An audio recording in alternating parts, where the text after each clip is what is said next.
Let's go to the phones. Yeah. Calling from a 215 area code. Who's this? Where are you calling from?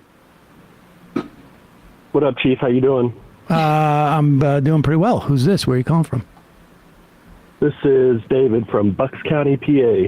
David from Bucks County, PA. What's on your mind?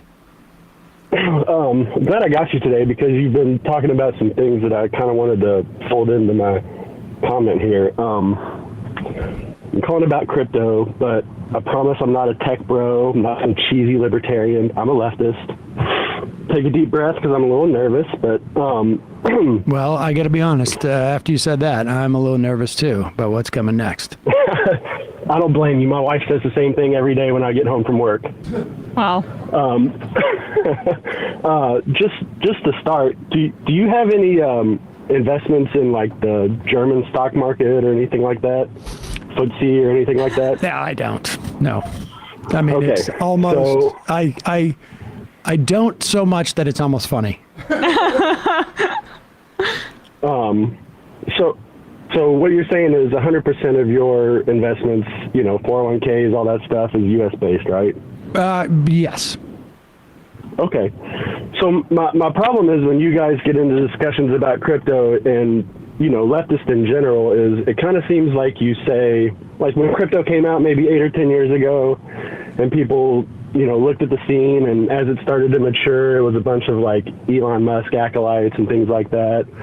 So it seems to me that a lot of leftists, especially online, just kind of said, oh, look at all these tech libertarians in crypto. This is a cheesy libertarian thing. I'm going to hate crypto, and I'm just going to kind of reverse engineer my positions on it. That's a mistaken impression. That is not correct. Yeah. We were skeptical from day one, I David think. Columbia wrote a book like that, like actually tracing the ideology and all the implicit assumptions that, I don't know, I would recommend that book actually. I mean, for me, it was not as much of an ideological issue at that time because it was not clear. I mean, maybe it wasn't clear to me that this was some type of libertarian project as much as it was like, this is just like tulips. Oh, that part was evident, but if you read like the actual Satoshi documents and stuff like that, it's gold bug, it's neo gold bug. It's gold bug stuff. Right. Well, that was just my impression about some online leftists. Not particularly you, but I think sometimes when you get into discussions, especially on Thursday when you have Bender on, it kind of gets into like let's shit on crypto and make fun of it. Well, Bender's an expert. Bender's an expert. I saw, Matt Bender, I think, is very good on crypto. And I got to say, like, I am very proud of all the shitting we've done on crypto because the fact is that all the people who decided that crypto was something to buy into after, say, they renamed the Staples Center Crypto.com Arena or Matt Damon or Spike Lee or Larry David were doing ads for it, all those people are underwater because of this so-called investment, which was just a speculative bubble. Hey, Matt. Yeah? I've heard you say the same things probably a half dozen times. Can I ask you this? Yeah. Would they still be underwater if they had been making small direct deposits every paycheck like they would have been doing with the 401k since that time? I don't know. I mean, I don't think they'd be as underwater as if they invested in NFTs. Right, they would not be, but NFT is not what I'm talking about here. So my original point about your investments is what that implicitly says is that you are 100% invested in the project, that when all the ecological calamities that we've been talking about in the first hour of the show, everything that happens in the world, unmitigated disaster that would make World War II look like a peanut, you seem to think that the global financial systems are just going to float on top of that and nothing's going to happen to them. So my question to you guys... Well, wait a second. You're asking me to you're making an assessment of my 401k? No, I'm saying all of your investments are in U.S. dollars. Me? So implicit in that is the belief that over the next 30 years, when we Oh, well, dude, no, that's not implicit in that, because I'm almost 57 years old. Uh-huh. So I'm going to liquidate all that stuff. Into what? Weapons. Dried food. I mean, I understand your flippancy because... Okay, all right, so wait, you're suggesting in 30 years, what's going to happen? We're not going to have a U.S. currency? Well, I think So I'm getting ready to turn 41. Wait, no, just let's be explicit, because we've gone on for a while here. What's going to happen in 30 years that are going to make my U.S. denominated investments, if I had any, worthless? Okay, well, first of all, that's another point I wanted to get into, because a lot of times... No, just stay with the original point. Stay with the original point. What you said, then 30 years, all this stuff, if I assume that like there's going to be, climate change and we're going to have like a social upheaval... Well, the worst case scenario would be complete financial global collapse. Right. Okay. And so, but you're suggesting to me that in the event of a complete global financial collapse, that your electronic money is going to be able to buy stuff at the local what? At the local boat to sail to fucking Puerto Rico? I don't know. Well, I think like you gotta have a notion, because you gotta take this scenario. Hold on. Okay, sorry. You gotta take this scenario and go a little further, because you're telling me that I should put my money into this. I don't personally think it's a currency, but into this like sort of asset. And I think I'm being charitable and calling it an asset, to be honest with you, to put it into this asset, because if there's a global meltdown of the financial... Doesn't have to be global. Okay, just an American one, right? Okay. For some reason, the currency in America is going to be worthless. It's going to be worth what am I to believe? Like the Chinese, I want to have like the Chinese. It doesn't have to be anybody. Okay, and so everybody. What if the bank just doesn't give you your money? Okay, the bank doesn't give me my money, and so you're suggesting to me that I'm going to be able to go down to the bodega here, or I'm going to be able to go to the farm stand if I'm living in, upstate or something like that. And I'm going to be able to say, look, I know that you haven't been able to trade in dollars, but I have this digital currency. Could you pull out your phone?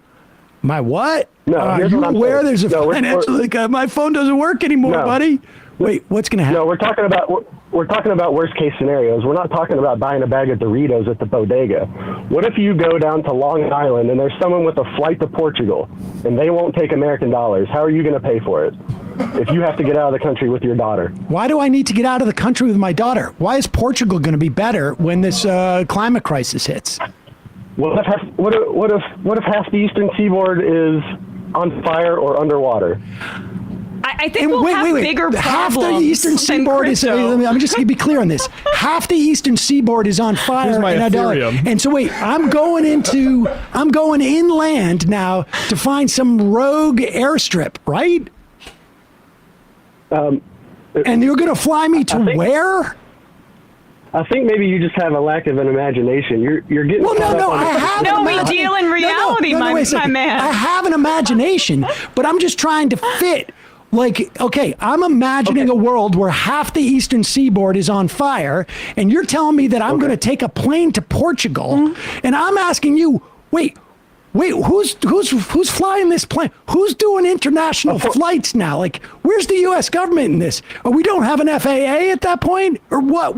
Like, yeah. Exactly. Okay. So it's a rogue plane. And just to be clear, how far inland? Let's just say like Pennsylvania is above water. So I'm going into a cornfield, or maybe I'm going out to Nebraska. I'm going into a cornfield in Nebraska, and I'm going up to the guy who I arranged through some type of like, I don't know, like escape railroad to fly me to Portugal. There's no air traffic controllers here. Dude, I mean... So you asked me for a worst case scenario, and then you're just going to make fun of it? No. Okay. Well, yes. Well, yeah. What's a scenario you're planning for? Okay, what's the scenario you're talking about? You just said that just the American currency. I'm talking about a scenario where you can't access U.S. dollars. Okay. What are you going to do? What else happens? This doesn't happen in a vacuum. That doesn't happen in a vacuum. For me not to be able to access U.S. dollars, do you understand what it would look like as I look around? Yeah, I do, and that's why I have Bitcoin. Okay, but do you realize that if I can't access U.S. dollars, there's no electricity? Are you kidding me? Oh, well, I mean, you could have a generator. Ukraine is currently being invaded by the number 3 power in the world, and they have the internet. Because of they also have purchasing power with their own currency. Giant sponsor. There's people going to restaurants and cafes. What does that have to do with anything? What does that have to do with anything? You said, what's going to happen if I don't have electricity? No. What happens if I don't have internet? You're going to have the internet. You're going to have electricity. No, you said to me that I don't have access to U.S. dollars, which means that our currency, like, what does that mean? I don't have access to all the banks have shut down. I'll tell you what all the banks have shut down. Is that what you're saying? Do you want me to tell you? No, I'm not saying all the banks have shut down. I'm saying you can't get your money. Me personally. Let's imagine you personally. All right, it's 2032. We live in a fascist government, and the climate wars are in place. And President DeSantis says leftist radio hosts and leftist podcast hosts our assets are frozen as of today. Okay. What are you going to do? Do you think that they don't have the ability to shut down my phone and my computers? Yeah, ask the Dread Pirate what are you going to buy? What? Did your perspective of crypto change at all when the caravan in Canada had their assets frozen? No. Why not? Because it wasn't because they had their. I mean, that's like saying, like, if the majority report's PayPal account was frozen, that my crypto ideas would change. They could shut down if they wanted to come in and keep me. If President DeSantis wants to target me, he's not going to go like, oh, but we'll leave him have access to his cell phones and his. He can't stop that. What? Yes, they he can. Can't stop you from accessing your crypto. Bro. Excuse me. Can, bro. I can keep my daughter from using her phone right now. You can't keep her from accessing crypto. Did the government stop Dread Pirate Roberts from accessing crypto? How's he doing? I don't know what the fuck you're talking about. He's the guy who started the Silk Road, and he got busted because it turns out this stuff actually, when the government wants to get at people who are using it for the purposes that you're suggesting it actually is useful for, it doesn't work that way. Look, I got to be honest. So what you're saying, what I'm saying is you bought a is, line for something that and it doesn't actually serve the purpose. You bought a sales line. Okay. Let's just listen to this element. Just listen. Just really quickly. The fact that you're engaging in these doomsday scenarios, I'm just asking you to reflect a little bit on it, because in my opinion, these kinds of scenarios are laid out to people to convince them to purchase a speculative asset that has been bought in bulk for the most part by people who already had a ton of capital, a ton of money, and they need the price to go up. And so they're trying to get you to think about the zombie apocalypse when in reality you're just getting screwed over, my guy. Well, you could say the same thing about dollars. No, you can't, because this is fiat currency and everyone is participating in it, and this is our financial system. So that's completely different than a finite number of bitcoins that are already in existence and are being held by a majority of people, of capitalists who are trying to take your money. And then you're saying we're the suckers. I'm trying to tell you, you gotta stop doubling down on this. Game over. We already determined this months ago. Listen. Let me just. I didn't call you a sucker. Listen. I'm not calling you a sucker. Before I hop off here real quick. Okay. Let me ask you this question. So you asked for a worst case scenario where there's no government to. No, and then I asked for not a worst case scenario. You listen, these are all you said to me in 30 years that my investments, because I'm not in like the German stock exchange or whatever it is, that are going to be worthless with all of this, that are riding on the apocalyptic scenarios. And I asked you to walk me through this. And then you said the next worst scenario is that the U.S. dollar isn't available for anybody. And then you said the next scenario is that Governor DeSantis specifically doesn't like what I'm doing. And so he shuts down my access to my bank account. And I'm telling you, I had a neighbor upstate who came to me one day and he's like, I got my uncle's gun. I'm like, okay. And he goes, and it has no serial number on it. And it's I can't remember what he said it was, but it was a handgun. And I'm like, okay, what are you going to do with that? And he goes, I buried it in the woods. And I'm like, what? Why? And he's like, well, if they come for me, then I run to the woods and I get it. And I'm like, dude, first off, who's coming for you? And he's like, the government.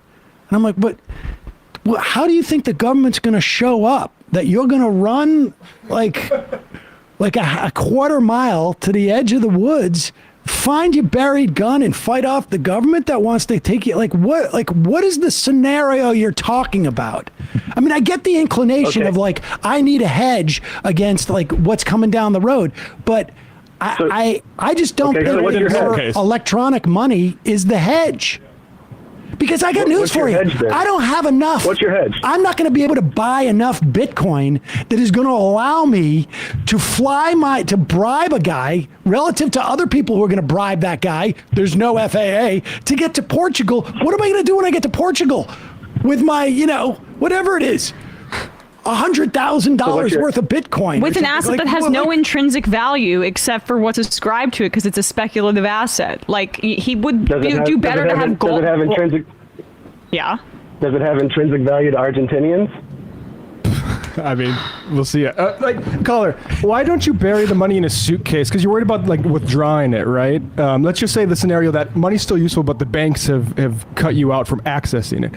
What is I've the done reason? that. Is the reason? I've done that. Well, this is the question: is the reason you don't just bury that in a suitcase for later or under your mattress or whatever? Is the reason you're doing it in crypto because you want some of that speculative gain? No, I think it's probably safer than putting it in a mattress that can catch on fire or something like that. Well, put it in a metal box in the mattress. Because the government can't the government can't actually get into these things and like trace you and stuff like that. You know that, right? Well, gains are nice, of course. Well, exactly. But, All right, well, dude, good luck. And here's the good news. I am hoping. Okay, I am hoping that. In the event that I show up in that cornfield in Nebraska and you and I are both there, take us with us because I'm not going to have enough Bitcoin or cash really to outbid anybody. Yes. And I hope you don't hold this call against me. Well, there might be like a 10% surcharge, but I think we'll be able to work something. All right. I get it. Everybody's got a price. I appreciate it. Thank you for the call. Enjoy the rest of your day. All right, bye-bye. You too. Here's the thing that also doesn't quite track with me. If you see this as a survival mechanism, you must be aware that in that environment, it's going to be competitive. And so if you genuinely believe that this is going to give you that competitive edge, why is there very often a compulsion to tell other people about it and convince them that they should do this too? Because honestly, if you do see this as that kind of dire emergency, at least if you're going to have, I don't want to say integrity, but like if you're going to use best practices for being a prepper, you don't go around and tell everybody like, hey, this is what my bomb shelter looks like. And the way I've hidden it is I've got it hidden in the trunk of this tree. Right. And then you climb down. You don't tell anybody. If I was Binder, if it comes out that Binder is secretly holding a large amount of cryptocurrency, you should all get really scared. Yeah. Exactly. That's what you would do. You would be Binder's sitting on a mountain of gold. If you have someone to sell it for if you go to Binder's apartment, literally everything is made out of gold. He's just painted it to make it look like it's actual wood or plastic or something like that. Oh boy, that was not the call I expected. But I did say, like, now I'm afraid at the beginning of that call. Do you remember? Mm-hmm. Oh, I think it was very clear where that was going. Yeah. This is a philosophical thing, right? And as a socialist and not a libertarian, I don't think money should be privately controlled. I think it should be publicly controlled. And that is just a fundamental issue. Without a doubt. It is an attempt. I mean, let's be honest. This is an attempt to get around taxes. Yep. It's an attempt to get around money laundering laws. I mean, the idea that somehow this electronic currency is going to have more value in a, like, to do what? Half the eastern seaboard is gone when this, or like, what is going to precipitate? For the U.S. currency to collapse, the breadth of what has to collapse around it. Like, we can have a banking crisis without a doubt, and you may not be able to go in and get your food, your money, and then go buy food. Like that's like a scenario that we have come, certainly close to. I mean, like in the Great Depression, it was certainly, and but if that goes on for any considerable period of time, your access to computing, your access to electricity is going to be also pretty suspect. And then then you also have to say, like, who are you going to trade with? Because if you don't have access to your money, we're all going to trade with Bitcoin, and it's never going to get converted back into any type of thing that like the government would take for taxes. And I'm sure the governing body of Bitcoin is just going to be like, yeah, we're in this position now where everything we wanted, like the currency crashed. Let's just be egalitarian about this. Right. Oh, and incidentally, guess what? Despite the fact that our fundamental values are libertarian in the sense that, like, we don't believe in stake and we believe in the free market and this and that, we're against price gouging at a time where, like, we would never ever do Sure. that.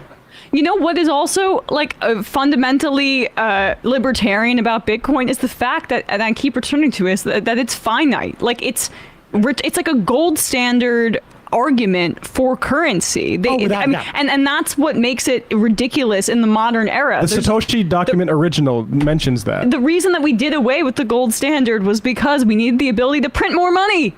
That's just what society needs. And so there's no a 0% chance that crypto is viable for that very fundamental reason. Phineas Sherb. Sam Seder, noted leftist, the logical strategy during an apocalypse is to choose competition over cooperation. Phineas Herb is not listening to the show. Yeah. We just had a caller whose whole scenario was based on competition. And I'm suggesting to you that if that is your fundamental perspective on how things are going to go down, I was following their logic to conclusion. One of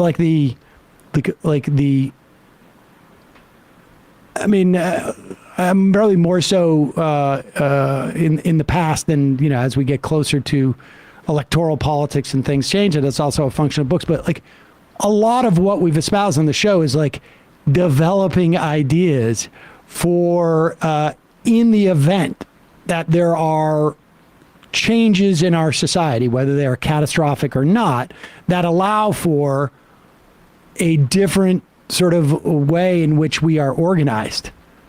And so, but I appreciate your not sort of being able to follow the intricate thing when you're talking about someone else's worldview. Yeah. If Antifa was using crypto to like,